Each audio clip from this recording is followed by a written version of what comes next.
Гэр оруулалтыг багасгаж агаарын байдлыг сайжруулах зорилготойгоор явуулж байгаа. Эцсийн байдлаар ингээ харах юм бол ардал руугаа Баянгол голдоогоо байгальтай ээлтэй парк нээж байгаа. Голдоо бас цэцэрлэг болон сургуулиас хийж байгаа. Эцсийн байдлаар тэгээд ерөнхийдөө хоёр талтай гарцтай урд зүг болон хойд зүгтэй дулаан гаражтайгаа нийлээд 11 давхар баригдаж байгаа. Тэгээд нийт олол 14 барилга баригдана. Яг төмөр каркасаар баригдаж 100% тутгалгаар хийж байгаа барилга.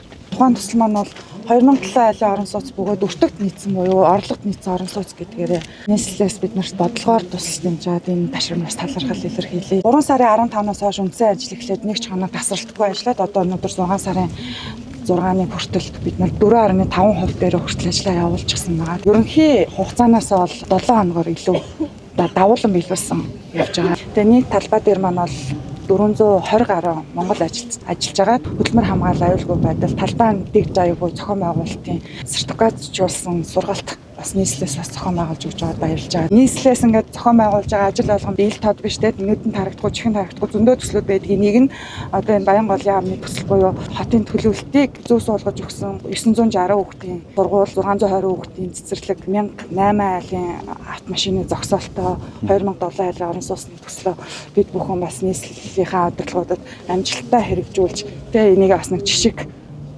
Солонгос инженерүүдээс суралцсан амжилттайгаар дуусгах нь би бас ташрамд амлая.